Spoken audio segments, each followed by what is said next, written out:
Good afternoon, and thank you for joining today's webinar. My name is Jennifer Cooley, and I am the Education and Outreach Manager for the State Historical Museum of Iowa. The Iowa History 101 webinars, presented on the second and fourth Thursdays of each month, explore Iowa's history from pre-statehood to current day. You can learn more about this series and all of our programs on our website at iowaculture.gov. Please remember to sign up for each webinar you would like to attend, and don't worry if you can't watch live. All presentations will be recorded. Today, we will dive into the history of Black Iowa women's activism during the Civil Rights era. We will explore not only how their activist work and the arguments they made were influenced by their gender, class, and positionality as Midwesterners, but also how Black women activists helped shape for the better the Iowa we know today. A few housekeeping points before I introduce our speaker. Everyone came into this webinar on mute with cameras off. Closed captions are available by clicking the closed caption button on your screen. The webinar is being recorded and will be placed on the Iowa Culture page of YouTube in a few days. I have disabled the chat function, but if you have questions, please type them into the Q&A feature throughout the webinar. My colleague Matt Beyer is watching that feature and will prepare a list of questions for the speaker at the end of the presentation, but please note we may not be able to get to all of the questions. Now I'm pleased to introduce our presenter, Emily Bronswick.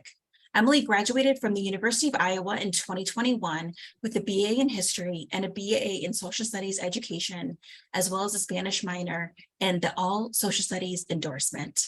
She completed her honors thesis on Black Iowa women's activism during the Civil Rights era, which was awarded the Stowe Persons Award for Outstanding Senior Honors Thesis in History.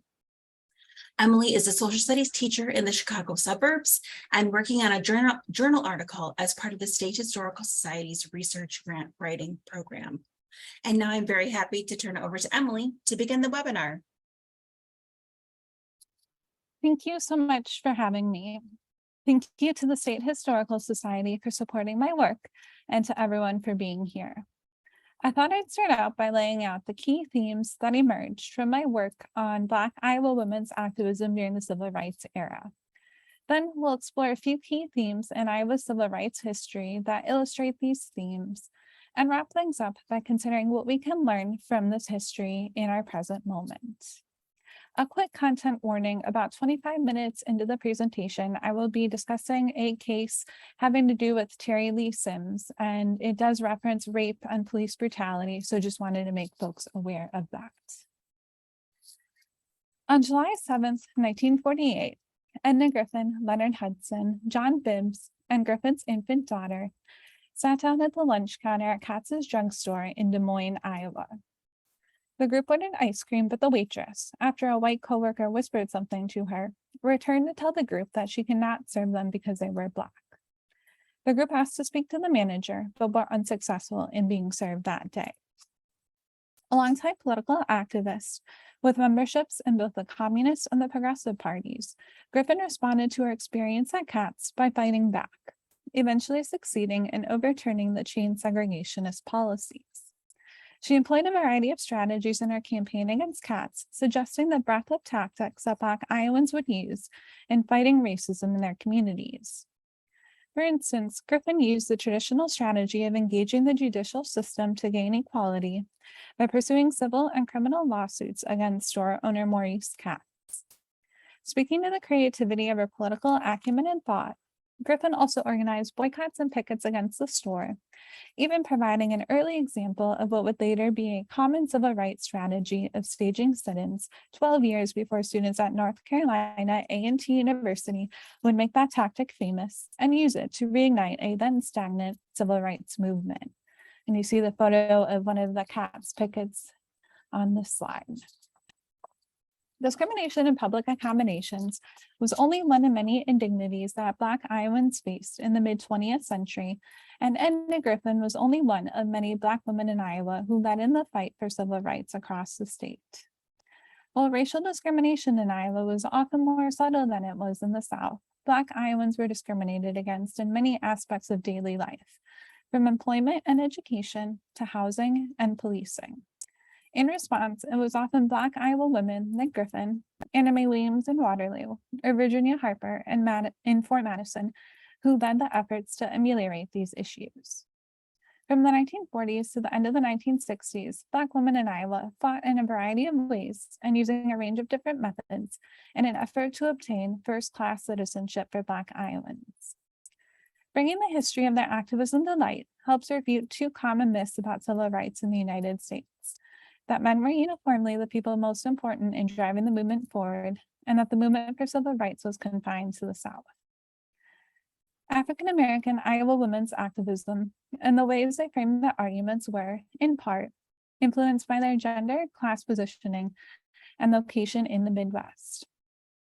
Because their families had stable incomes compared to working class women, and because men typically had more to lose by participating in activism, because they were expected to be breadwinners, and activism often courted retaliation that included job loss, Black middle-class women tended to have greater flexibility to engage in activist work than their working class and male counterparts. We should be clear that this did not mean that working class women were not active in civil rights struggles.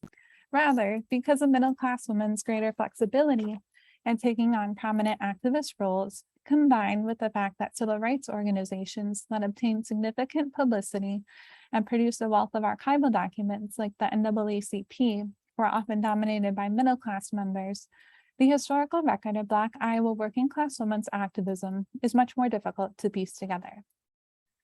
As historian Robin B.G. Kelly notes, quote, "A lot of Black working people struggled and survived without direct links to the kinds of organizations that dominate historical accounts of African-American or U.S. working-class resistance." Iowa activists also engaged in the politics of respectability, a term coined by historian Evelyn Brooks Higginbotham, which meant adhering to, quote, respectable standards of behavior in terms of things like appearance, gender roles in family life, and, quote, morality, with the purpose being to undermine prevailing justifications for the exclusion of African Americans from larger political, economic, and social life. An important aspect of respectability was properly fulfilling one's role as a mother or father, as white Americans often saw these standards of respectable behavior as exclusively attainable by the white middle-class population and beyond the reach of Black people, in turn, using those beliefs as arguments against racial equality.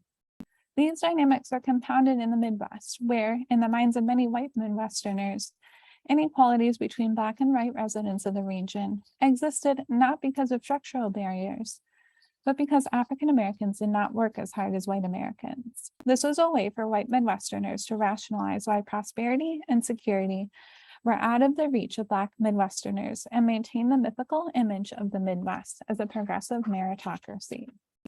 Middle-class Black women activists in Iowa thus often found themselves not only working for greater freedom, but having to comport themselves in a manner deemed respectable as they sought to attain their political goals. Black Iowa women specifically, and Iowa activists in general, sometimes spoke of their civil rights struggles in conversation with those occurring in the South. Although prejudice and discrimination tended to be more subtle in the Midwest than in the South, activists sometimes drew parallels between the two, articulating racism as a national rather than a regional issue in order to highlight the injustices perpetuated against Black Iowans and to demonstrate solidarity with their counterparts in the South.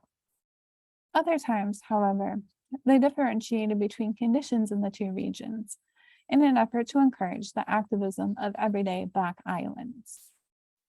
For instance, activists in Iowa would note that people were dying in the South for the civil rights cause. So at the very least, African Americans in Iowa needed to do their part because it was less dangerous for them to do so.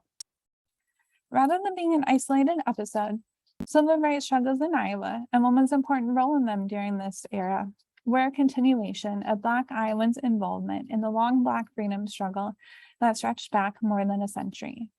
However, in Iowa, as was the case all over the country, World War II had a radicalizing effect on African Americans and spurred a new era of advocacy for racial justice.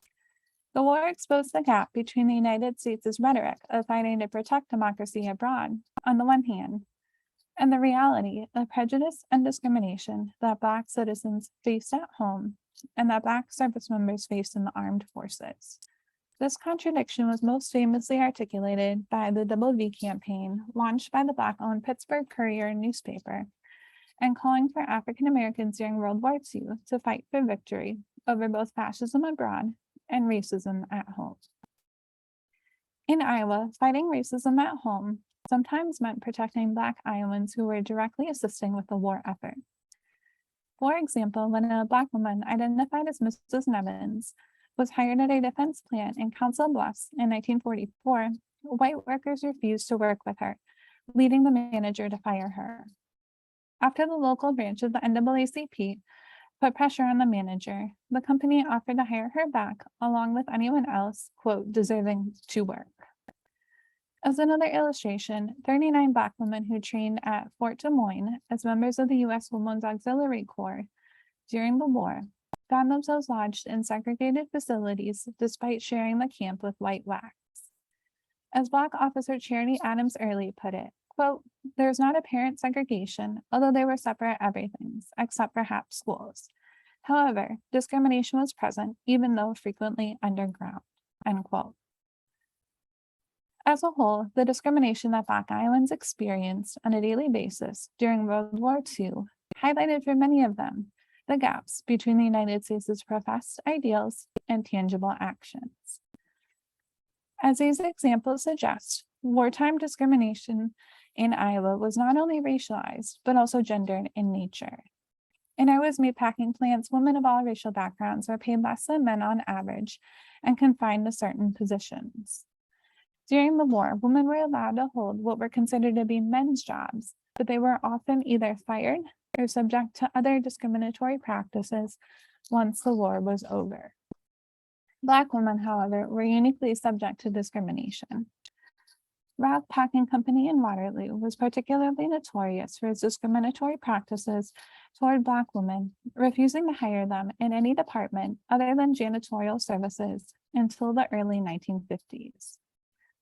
According to Emily Weems, a local activist and eventual employee at Roth, the company, quote, permitted the people in the different departments to ostracize African American women, and even when more departments outside janitorial services were open to African American women, the women were often too nervous to apply for such jobs because many did not know how to read or write and were, quote, intimidated by the people, unquote, presumably management and hostile co-workers. The United Packing House Workers of America, UPWA, Local 46, of which Anna Mae Weems is a member, played an integral role in investigating these injustices. Unlike a number of other unions, the UPWA organized interracially and pursued anti-discrimination initiatives, illustrating the extent to which Iowa's civil rights struggles were intertwined with labor union activity, and the ways that labor unions served as vehicles through which working-class African Americans sought to fight job discrimination. The union put pressure on management to change company practices through strategies like work stoppages and pair testing and auditing. It also worked to raise awareness of how racism permeated the larger community in things like housing and education. As Williams put it, highlighting how activists had to make white community members aware that racism was even an issue in their city, quote, with Local 46 supplying info and leadership and going into places and uncovering things, it made it possible that they were aware they had a problem here, end quote. Local 46 also offered a program called Hawkeye Tech, which Williams ran, in which people who had either been laid off from Roth or denied jobs there could receive training in skills ranging from janitorial services to later operating computers so that they could find new jobs elsewhere. By the early 1950s, and spurred in part by the UPWA's efforts, formerly all-white packing house departments at Roth will be integrated by Black women like Weems, who by that point was already active in the local civil rights movement and was recruited by the UPWA to the cause at Roth, and Adalbert Treadwell, signaling that some employment barriers had started to crumble. These trailblazers continued to encounter hostility from their white female co-workers, however. Such racism in the workplace, coupled with the United States' hypocrisy in failing to live up to its wartime oratory of democracy and justice helped to animate civil rights activism in Iowa during and after the war. Among other key moments, this manifested in an important event in Iowa's early civil rights history. The 1948 Katz's desegregation movement, led by Edna Griffin in Des Moines. Edna Griffin and John Bibbs, who would play key roles in the 1948 Katz's desegregation movement, both had experiences that fit within the larger story of the radicalizing impact of World War II. Griffin's long career of activism started to take shape while she attended Fisk University in Nashville to study sociology. Having grown up in the Northeast, somewhat sheltered from the more explicit racism of the South, she did not like, quote, the fact that at Fisk, the lighter the color of your skin, the straighter your hair, the more prestige you had, end quote, leading her to become involved in a number of activist activities related to a variety of different causes. Griffin helped organize a picket line when a young man was lynched for, quote, something insignificant in Nashville, marched with her future husband Stanley against Mussolini's invasion of Ethiopia, was arrested for joining striking teachers on a picket line, and joined the Communist Party during her senior year. Later, as a member of the Women's Auxiliary Corps during the war, Griffin bore witness to racism and gained leadership experience. In historian Noah Lawrence's view, this experience helped her articulate African American grievances and gain the confidence to lead white and Black citizens from various regional and class backgrounds. After the war, in 1947, the Griffins moved to Des Moines so that Stanley could attend the still osteopathic School of Medicine, and soon after, Edna took on leadership roles in the Des Moines branches of the Progressive and Communist parties. Bibbs, meanwhile, had served in the Navy and remembered the experience as highly racist, explaining that he was, quote, called the N-word and everything else, unquote, and got 5 days in the brink for speaking up about it. Returning to Des Moines in the summer of 1948 and needing an outlet for his anger, he fell in with the Progressive Party, which would become one of the key organizations driving the Katz's movement. Catalyzed by the incident at Katz on July 7th, but drawing on her previous political experience and speaking to longstanding Black grievances in Des Moines, Griffin's central role in the movement against Katz helps demonstrate the ways that Black Iowa women were on the front lines of some of the most public civil rights campaigns in Iowa's history. It also helps show how Black Iowa women's gender, class, and location in the Midwest shaped their activism and the ways they presented themselves and their cause to the public. Katz's drugstore had been known for enforcing de facto segregation in violation of official state laws for decades. Meanwhile, the local NAACP was aware of discriminatory practices at Katz, but prior to the wartime era, had difficulty successfully pursuing lawsuits against owner Maurice Katz because it encountered a lack of will among Black community members to challenge the white power structure. And Griffin would change that. Described by Iowa historians Bruce Fenn and Robert Jefferson as a signature event, energizing African Americans post-World War II efforts to fight back against white racist oppression in Des Moines, Griffin's two-pronged fight against discriminatory practices at Katz involved taking legal action through civil and criminal suits, as well as engaging in direct action protests, particularly in the form of sit-ins, picketing, and boycotting. Through this dual strategy approach, Griffin worked to fuse a new network of people in the Progressive Party with the more traditional established activist network represented by the Des Moines branch of the NAACP. The NAACP would help her in her legal fight, while support from the Progressive Party would be key to direct action approaches. As historian Melissa Ford points out, Midwestern Black women activists' adaptability to the city and the historical conditions they encountered, and their ability to change strategic tactics as needed, were key to their success. Activist direct action tactics included sit-ins and picketing at the store, as well as a boycott. Aside from putting economic pressure on the business, the direct action strategies activists deployed against Katz were important because, in the context of the emerging Cold War, they generated negative publicity for not only the store itself, but also for the state, when it neglected to enforce its anti-discrimination laws, giving activists moral credibility and political leverage. Underlining this dynamic, protesters at CATS spoke directly to the gap between governmental proclamations of fighting to protect democracy abroad during World War II and the reality of the prejudice and discrimination that African Americans and other minorities, particularly those who had served in the war, faced at home. Activists carried signs on the picket lines outside the store that said things like the bullets weren't for whites only. By referencing African American soldiers' wartime sacrifices, picketers hoped to remind community members of the implicit agreement that service to country would be rewarded with greater equality extended to African Americans at home. By grounding their arguments against discrimination in such patriotic appeals, Griffin and her associates were also making appeals to people across the color line within the local community to make that community a better place. This task was not easy. They had to convince white Iowans that denying civil rights to Black citizens was a significant enough problem to merit action, and white Iowans often felt that discrimination was not a problem in their state, and simply put, rarely even saw African Americans because the state's Black population was less than 1% of the total.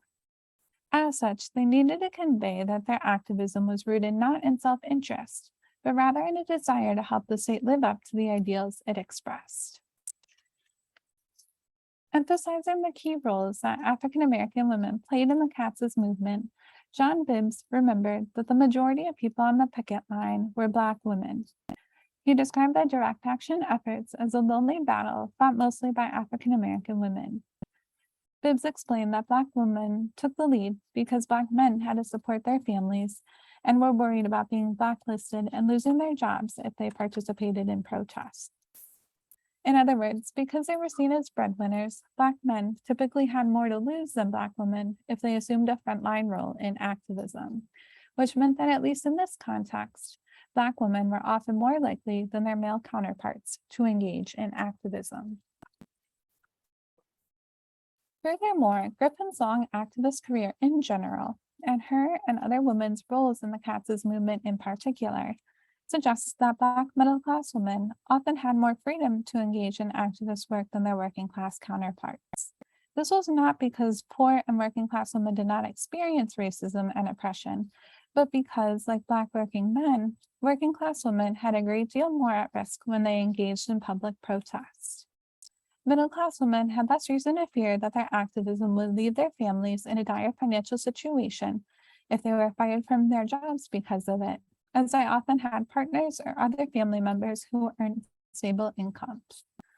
They also usually had more time to devote to activism than Black working-class women, and perhaps most importantly, middle-class Black women's financial resources were often accompanied by increased clout in the community. Anna Griffin's daughter, Phyllis, for instance, said that she believed that being middle class, particularly being one of the few middle-class African Americans in Des Moines, augmented her mother's ability to be an activist. Historian Nora Lawrence further expands on this point by explaining that Griffin's husband Stanley's professional career as a doctor helped raise her status in the community and provided her with the time and financial resources that enabled her to be an organizer. Griffin's movement colleague John Bibbs agreed, explaining that because Griffin was a doctor's wife, quote, she could do things others couldn't. She could step out and say things, unquote. Phyllis also believed that because their parents knew they were financially privileged, they felt an obligation to give back to the community, probably both monetarily and in the sense of advocating on the community's behalf. Alongside the pickets, boycotts, and sit-ins, Griffin and her colleagues filed civil and criminal suits against CATS. For generations, Black Iowans had had difficulty ensuring that Iowa's governmental structures actually enforced Iowa's civil rights statutes, in particular, the Iowa Civil Rights Act of 1884. It was this statute, however, that Griffin used as a basis for her criminal suit against CATS. Throughout the criminal trial, as Lawrence explains, Bibbs, Hudson, and Griffin tried to downplay their activism and play up the spontaneity of their decision to go into CATS. They described themselves as three hot and tired people who just happened to decide to get ice cream on a hot summer day, rather than overzealous activists looking for trouble. This was purely a strategic choice. Their actions at Katz essentially served as a test case for a future state civil rights act. Indeed, several decades later, Griffin explained that in reality, the group had decided that they would go into the drugstore and ask to be served, and if they were refused service, go to court and be prepared to act as witnesses. At the actual trial, however, the three sought to present themselves as respectable and sympathetic, making the central question at hand whether Griffin, Bibbs, and Hudson were upstanding citizens unfairly denied their civil rights, or, quote, outlandish agitators who got what they deserved, unquote, as the defense tried to portray them. Their strategy worked. In the first legal setback ever faced by the Katz's drugstore chain, the jury found Katz guilty. While Katz appealed the case to the Iowa Supreme Court, Griffin kept the pressure on him by filing a civil suit against his company. The arguments each side presented in the civil case were very similar to the ones they had articulated during the criminal trial. But in the civil trial, Griffin deployed the politics of respectability even further. It was especially important for Black women activists to present themselves as being respectable because their opponents often tried to discredit them by portraying them as hypersexualized, lazy, immoral, or poor. This dynamic highlights how not only women activists' own tactics and arguments, but also attacks against them were often gendered. Because of this, even though she was a radical Black activist who passionately spoke out about the need for economic and racial justice, Griffin was also a savvy strategist who recognized that in certain contexts, it made sense to downplay that part of her character. In this vein, in order to gain support from the public during her fight against Katz, Griffin and her lawyers constructed an image of her as a respectable Black mother. Griffin emphasized her service in the recent war and her role as a mother in order to establish her respectability with the jury. Denying service to a mother at a time when the ideal of the suburban homemaker was quickly gaining currency would be another strike against Katz. By emphasizing Griffin's respectability, her lawyer, Charles P. Howard, reframed the Katz's episode from discrimination by a white person against a Black person to discrimination against a well-educated and well-respected member of the community by an unpatriotic store owner. On October 15th, the district court jury ruled in Griffin's favor, although they only awarded her $1 in damages.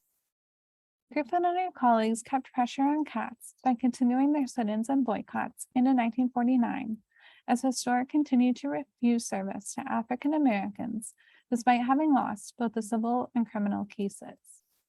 By December of that year, however, Katz had caved, eventually settling out of court by agreeing to pay $1,000 and to end the store's discriminatory practices. According to Lawrence, the movement was successful to the extent that it was because a constituency of varied interests worked together. As a whole, the Katz's desegregation movement signaled an important, if limited, step forward in the struggle for civil rights in Iowa. It also demonstrated that Black Iowa women had the political expertise and organizing skill to move the struggle forward, engaging in activism and making arguments that were in part shaped by their gender and class, as well as by the particular racial dynamics in the Midwest. And in this photo here, you can see the plaque commemorating the Katz's desegregation movement, and the former location of Katz's drugstore is now renamed the Edna Griffin Building.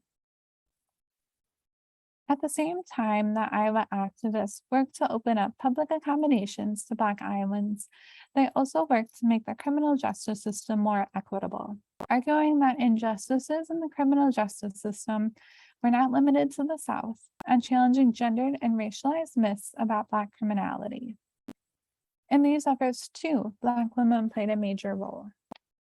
A notable example of these dynamics unfolded in a Sioux City case involving a 25-year-old Black packing house worker named Terry Lee Sims. Sims grew up in Arkansas and had traveled north as part of the Second Great Migration in 1946 with his wife, Marbellion, joining his brother Elix and his wife in Sioux City, where he got a job at Swift Packing Company. At the time, African Americans were channeled into the worst jobs in the packing plants, but the positions were still appealing to many due to the good wages and job security compared to others available to them. Sims' dreams of greater freedom in Iowa were upended shortly after his arrival in Sioux City, however, when in 1949 he was accused of and eventually sentenced to 40 years in prison for raping a white teenager as she walked to a babysitting engagement. According to Sims' lawyers, the girl was only able to describe her attacker as a, quote, husky colored man, end quote, and she gave no basis for her identification of Sims in court. They also said that he was arrested without a warrant, held without the benefit of an attorney, was never informed of his rights, that police beat, threatened, and abused him while questioning him for 6.5 hours, and that under such extreme duress, Sims admitted his guilt 15 to 20 times and retracted it each time. Historian Bruce Fenn notes that the police threatened Sims with racial epithets and that the confession transcript shows that police repeatedly referred to the victim as a white girl, creating a racialized and gendered script that contributed to a narrative of Black hyper-aggressive sexuality and white innocence that helped convict Sims. The press assisted in this, constructing a racialized narrative that constantly referred to Sims as a, quote, Negro, and to the victim as a babysitter, which Fenn argues was code for white innocence. By using this subtle language, newspapers cast Sims into the role of the hypersexual, brutish Black rapist, and his accuser, Norma Flynn, into the role of the innocent, wholesome white victim, helping to turn public opinion against Sims. A coalition of industrial unionists and civil rights activists worked together to challenge what they saw as a racist rush to judgment by police and the courts, raising money and helping Sims find new legal representation after his conviction. Like in the Katz's movement, the alliance that coalesced in support of Sims brought together groups and people with more and less radical political beliefs. Coalition building was especially important for African American activists in Iowa because they made up such a small proportion of the population and were geographically scattered across the state. At the same time, there was underlying tension within the coalition. For example, the local NAACP branch questioned the merits of the case and whether or not it would detract from their goal of desegregating public accommodations. An important reminder that social movements are not monolithic things, but are rather composed of people and organizations that have varying perspectives and priorities. Among Sims' most important allies were Edna Griffin and Venus Simmons. According to Griffin's FBI file, Griffin was surveilled by the FBI for 17 years. During the summer of 1950, she traveled across Iowa, collecting donations for Sims' Appeal Fund, arguing alongside attorney Charles P. Howard that Sims had been railroaded at the trial.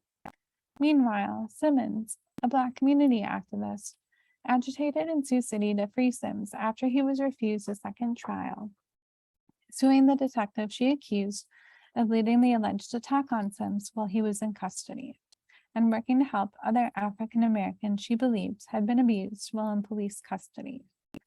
Simmons, Griffin, and their associates framed the Sims case within the larger spectrum of widespread brutality, discrimination, and segregation in Sioux City. As in the Katz's movement, they tried to leverage the politics of respectability in gender terms to their advantage, emphasizing Sims' innocence and respectability as they worked to secure him a retrial or pardon. For instance, pieces in the Unionist and Public Forum, the nationally circulated farm labor paper that coalition members used as their mouthpiece, portrayed Sims as a clean and respectable father, a breadwinner, church member, and union man, and published photos of him in respectable attire, like you see here. It was, however, not enough to overcome the construction of Sims as a Black rapist and Flynn as an innocent white woman. In the end, an Iowa District Court, the Iowa Supreme Court, and the U.S. Supreme Court each refused to grant Sims a second trial, and the governor refused to commute his sentence. Bruce Fenn argues that although they were unable to free Sims, the coalition of activists exposed police brutality and illuminated how racism infested Iowa's legal system. The Sims case showed that the trope of the Black rapist and innocent white woman held viable currency in the Midwest in the 1940s and 1950s contributing to inequities in the criminal justice system. The work of Griffin and others on his behalf, meanwhile, through legal action, fundraising, and publicity efforts, demonstrated the ways in which Iowa activists in general, and Black Iowa women in particular, worked to protect African Americans in cases in which they were subject to police brutality and the denial of their rights in the justice system because of their race. Black Iowans in general, and Black women in particular, continued their advocacy work into the early 1960s. These efforts included a valiant but ultimately unsuccessful fight to stop the building of the Des Moines Freeway, or I-235, that would displace many Black residents since it was set to run through a predominantly African American part of the city, as well as a push for more inclusive curriculum and equitable practices in Iowa schools, led by Fort Madison's Virginia Harper. Employment and efforts to ensure equitable access to it was also an important field of struggle in the early 1960s. Economic issues had taken on increased salience by this point due to the mechanization and decentralization that was occurring in many Midwestern industries as other regions of the world emerged with cheaper labor and newer technology to undersell key Midwestern products. Although many workers suffered unemployment and lower wages due to this process of deindustrialization, African Americans were particularly hard hit due to their limited political power and discriminatory hiring practices. Thanks in large part to the long tradition of activist struggle in Iowa, in 1963, the Iowa State Legislature passed a state fair employment practices law, as well as a home rule law, enabling municipalities to create civil or human rights commissions by ordinance. The Fair Employment Practices Law in particular was a culmination of almost a decade and a half of activism on the part of activists like Edna Griffin and president of the Iowa State Conference of NAACP branches, Rose Johnson. For example, an informant reported in Griffin's FBI file that in February 1949, she gave a speech at Burns AME Church in Des Moines, advocating the passage of a bill that was then before the Iowa State Legislature, enacting a Fair Employment Practices Commission. She encouraged the audience to write their representatives, to talk among their friends, and, quote, to do everything in their power to have this bill passed, end quote. The NAACP also helped in these efforts, with Johnson writing in a letter to Director of Branches Gloucester B. Current that they were busy selling legislators on the Fair Employment Practices Bill. The legislature was unmoved, however, and it would take 5 more years and much effort on the part of activists like Johnson and Griffin before the state legislature even passed a concurrent resolution requesting that the governor appoint a commission to study employment discrimination. In 1960, the Iowa State Conference of Branches was still discussing employment problems in the state and efforts to secure a state fair employment practices commission, and not until 3 years later did the legislature pass the bill to establish it. In NAACP Field Secretary Leonard Carter's appraisal, although the Fair Employment Practices Law did not provide for a state enforcement commission, making it a weak bill, it represented quite a victory in the state of Iowa. Activists worked to build on the victory. Led by Black women, they engaged in direct action protests, which underlined their ongoing concerns with prejudice and discrimination. In May 1963, for instance, the Des Moines branch of the NAACP's Women's Committee, chaired by Edna Griffin, sponsored a demonstration at the state capitol protesting the city council's failure to ensure first-class citizenship for Black Iowans and decrying the recent treatment of protesters in Birmingham, Alabama. And we see coverage of that protest on the screen here. Speaking on some of the injustices Black residents of Des Moines faced, Robert A. Wright, president of the Des Moines NAACP, noted that, quote, jobs and housing discrimination and actual segregation in education facilities still exist in Des Moines, end quote. Governor Harold Hughes, unable to attend the protests, stated in a letter to the protesters that they had his sympathies, and that he hoped that recent racial issues in other states would, quote, not blind Iowans to the problems of racial discrimination that exist in our state, end quote. Interviewed by the Des Moines Register after the protest, Griffin called for greater participation in local civil rights crusades and for a full investigation, quote, into the situation with the police of Des Moines, jails, and the treatment our people receive, end quote. The coupling of local grievances with racism in Des Moines with expressed solidarity with activists in Birmingham was important, and once again speaks to how Black Iowans saw themselves as part of a shared struggle with their counterparts in the officially, legally segregated Jim Crow South, while also appreciating that the stakes and risks were at least modestly different. With African American women leading the charge, Black Iowans pushed to secure first-class citizenship for Black citizens and spoke of the discrimination and prejudice they faced in Iowa in conversation with civil rights struggles in the South. At the same time, they were doubtlessly aware that few Southern governors would have followed Hughes's lead in being ostensibly supportive of activists. As a result, activists often pointed out that having comparatively greater freedom meant greater responsibility. As the May 1964 newsletter of the Fort Madison branch of the NAACP pointed out bluntly in an effort to encourage readers to vote, quote, no reasonable excuse exists in the northern states for any person of voting age not being registered. Here, there's no need to fear being shot in the back as you approach the registration site, end quote. Because their political activity was less likely to elicit violent reprisals than that of their Southern counterparts, the NAACP argued, Black Iowans had a responsibility to do their part to further goals of racial advancement through the democratic process. The links between local and national activism could be seen elsewhere too.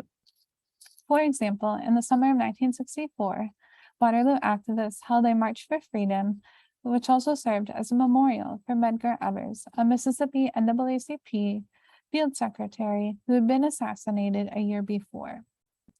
The March for Freedom articulated Iowa activists' far-reaching vision for change and how their arguments were, in part, impacted by their Midwestern location. Linking civil rights struggles in the South and Midwest, a flyer promoting the march, which you see here, stated that, quote, if you are concerned about the murder of Medgar Evers, then you should be concerned about conditions in Waterloo, end quote. Co-sponsored by the Waterloo branch of the NAACP and the Citizens Committee, leaders described the march as a nonviolent protest against discriminatory practices in the city of Waterloo, specifically targeting discrimination in jobs, housing, and law enforcement in the Black community, and the need for a solution, and calling on City Council to establish a Human Rights Commission. Responding to the protests of about 450 Black and white citizens, Waterloo Mayor Ed Joachimson said he was proud of the way they had conducted the demonstration and explained that city officials had tried to take steps to improve conditions for the city's Black residents through urban renewal, a Fair Employment Practices Commission, and conferences on law enforcement.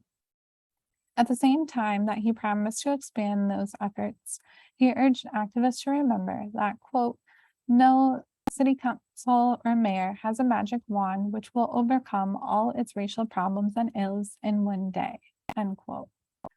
While harnessing Evers' memory to argue for civil rights in Iowa, activists did also point out regional differences between Mississippi and Iowa. For example, Joseph Dolan, president of the Fort Madison branch of the NAACP, argued that because Evers and others had given their lives because of their belief in human decency, each person on the local scene had a responsibility to ask themselves what they could do to help the civil rights cause. Putting it more bluntly, he went on to say that, quote, Mrs. Medgar Evers and her children are without a father because he dared support a cause in which he believed. Supporting selective buying campaigns is such a small contribution by comparison, but it is a contribution, end quote. Activists likely frame their arguments this way in order to spur their fellow Iowans to action by pointing out that they typically had less to lose by participating in the movement than their Southern counterparts, and therefore had a responsibility to do their part. Taken together, these and other efforts by Iowa activists throughout the 1950s and 60s did achieve some tangible gains. Much like what had happened at the national scale, What we typically think of the civil rights movement in Iowa culminated in two legislative victories for activists: the passage of the Iowa Civil Rights Act of 1965 and the passage of the Discrimination in Housing Act in 1967. The Iowa Civil Rights Act of 1965 created the Iowa Civil Rights Commission, which was empowered to hold hearings and rule on complaints of unfair or discriminatory practices in public accommodations and employment because of race, creed, color, national origin, or religion, while the Discrimination in Housing Act amended the Civil Rights Act to add discrimination in the sale or lease of housing or real property as an unfair or discriminatory practice. The two pieces of legislation were unquestionably victories for civil rights activists. At the same time, there were clear limitations to them, particularly because they did little to address issues such as poverty and police brutality, and because heavy questions of actual enforcement of the laws still lingered. It was from these limitations of these accomplishments and frustrations with white intransigence that a new era of more militant activism emerged. Historian Ashley Howard argues that an environment in which African Americans were expected to pull themselves up by their bootstraps, while white Midwesterners disregarded structural impediments to achieving uplift, allowed white Midwesterners to be dismissive of Black protests. This dynamic resulted in the need for more militant protest tactics. One way this political shift manifested lay in the formation of the local branch of the Black Panther Party in Des Moines. Although the Des Moines Panthers were officially organized for only 2 years, Robert Jefferson and Bruce Fenn argue that the Panthers' programs, demonstrations, and posturing helped spur the city toward more equitable employment of Black citizens, while historian Ralph Crowder contends that the emergence of the Black Panther Party allowed many Black working-class residents of Des Moines to be heard in ways that they otherwise seldom were. As was the case in earlier civil rights struggles, African American women played an integral role in these efforts. In many instances, Black women's activism went largely unacknowledged. Charles Knox was the public face of the Des Moines Panthers, for instance, but a woman, Mary Ream, was the chapter's co-founder with Knox, as well as the chief organizer of the Breakfast for Children program and health programs for adults. In other contexts, however, African American women's activism gained more publicity.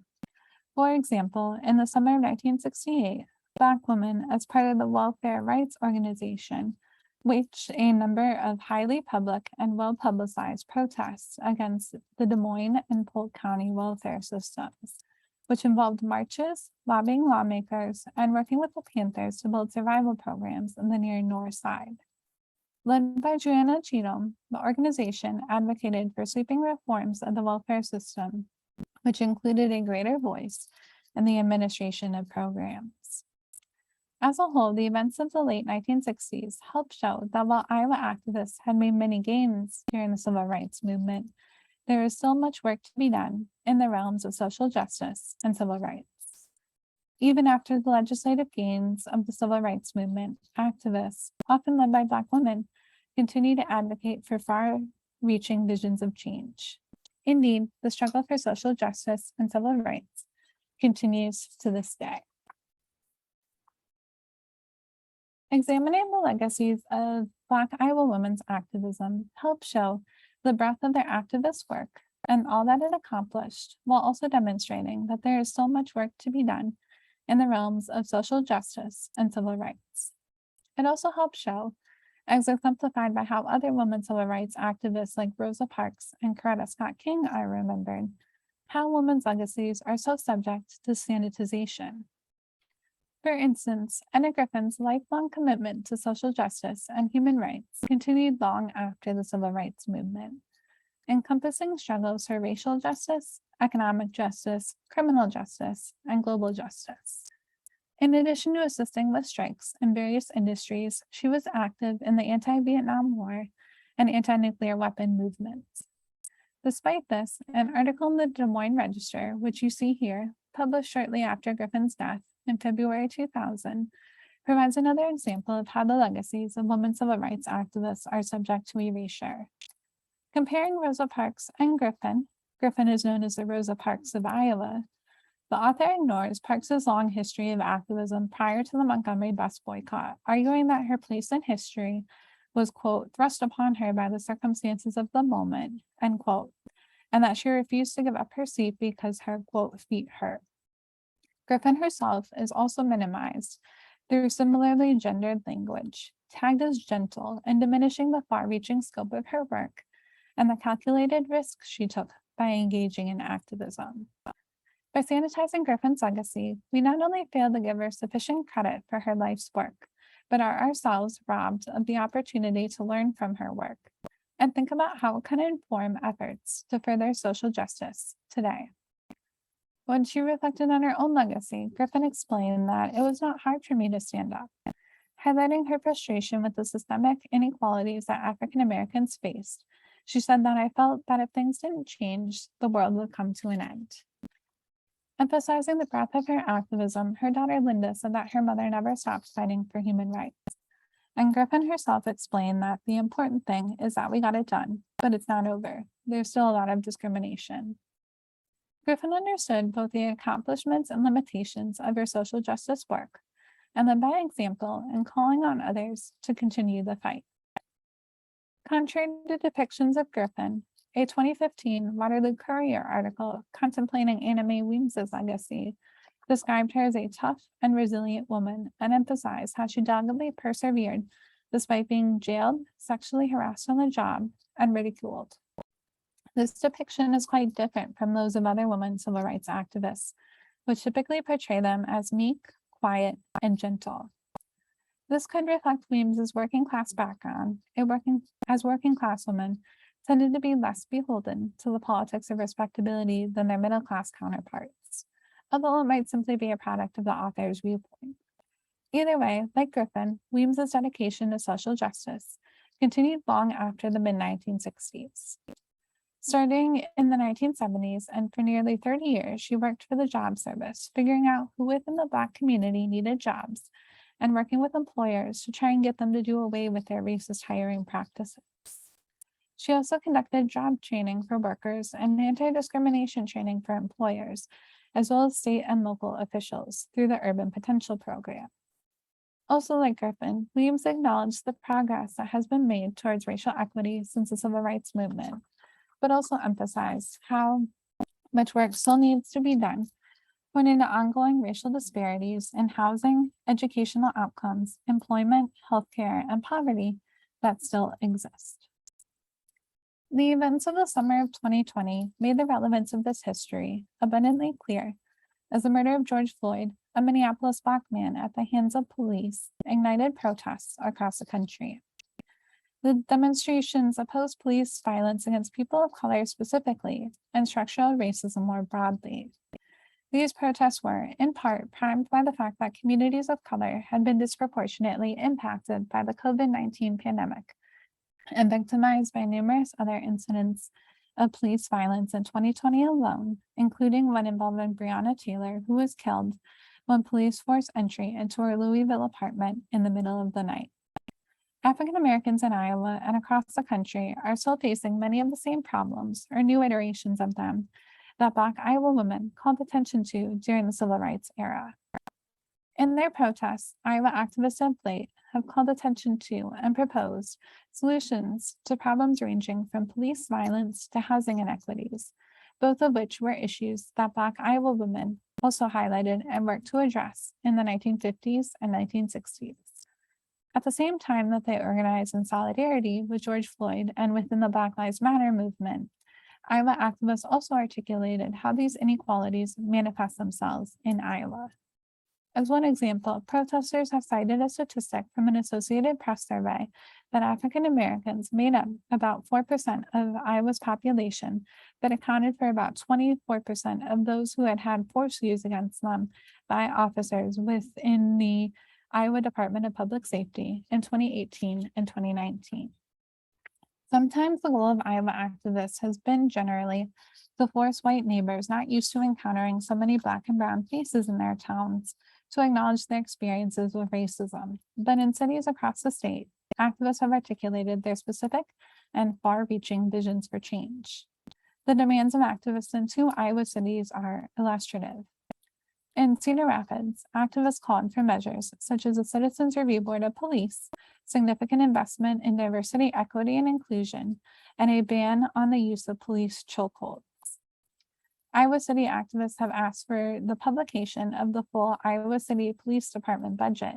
Every city-funded institution to have and be required to implement an equity toolkit, a plan to restructure the Iowa City Police Department toward community policing, and reform of the Iowa City Community Police Review Board.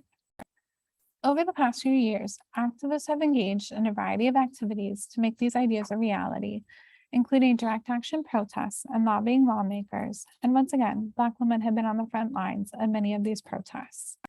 For instance, organizers held a Black Women Rise event at the state capitol in July 2020, meant to shatter the silence that is forced upon Black women, according to organizer Luanna Nelson Brown.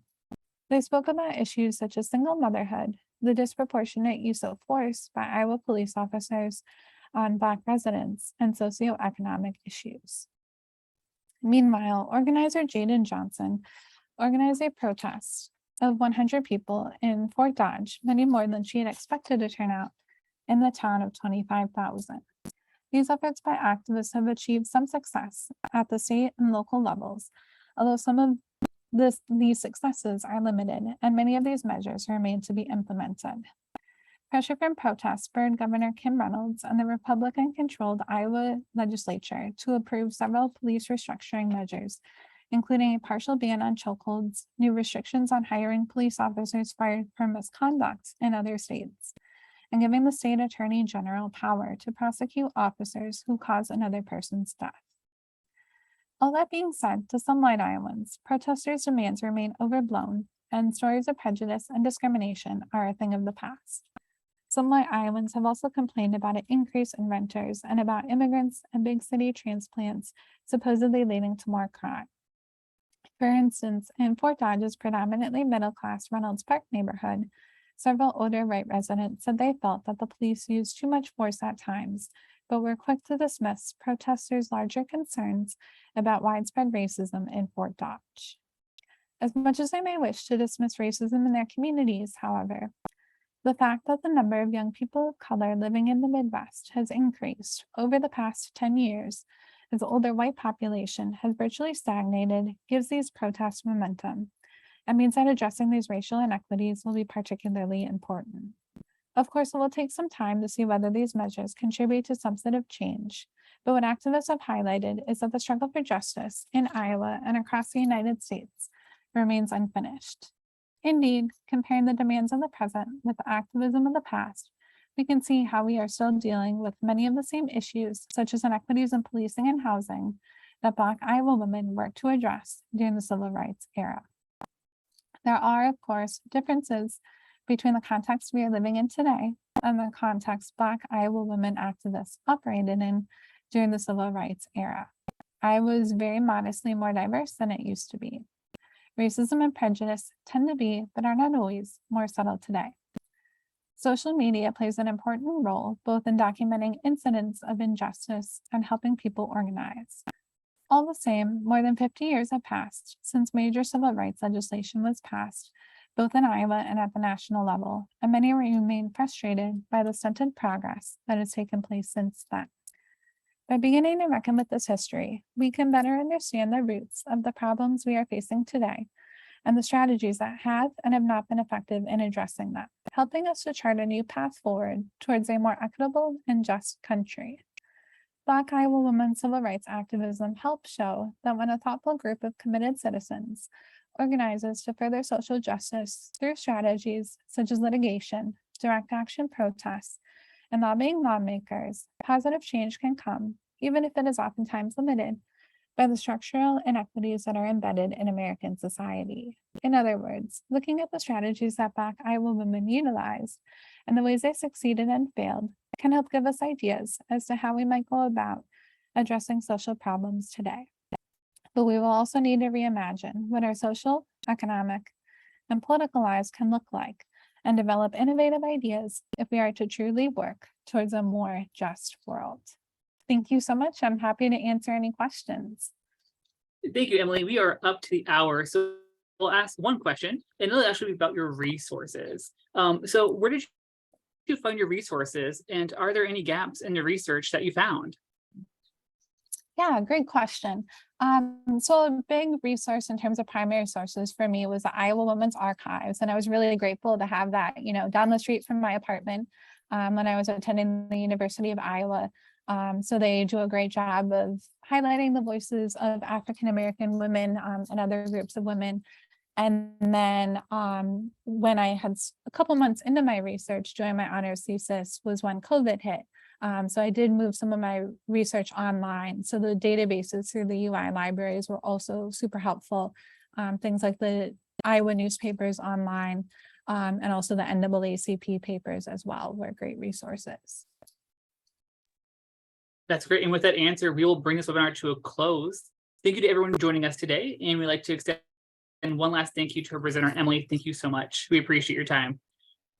We hope everyone will join us for the next Iowa History 101 webinar that takes place on the 2nd and 4th Thursdays throughout the year. Now, there are many more great stories to tell in the upcoming months. For more information and to register for our future webinars in this series, or to watch past recordings, you can check out our website at iowaculture.gov. And while you're there, you can look into some other of our fantastic digital programs, like our Goldie's Kids Club activities for young historians. I look forward to virtually seeing you here again for the next Iowa History 101 webinar on May 25th. Thank you all again for joining us today, and have a great afternoon. Thanks, everyone.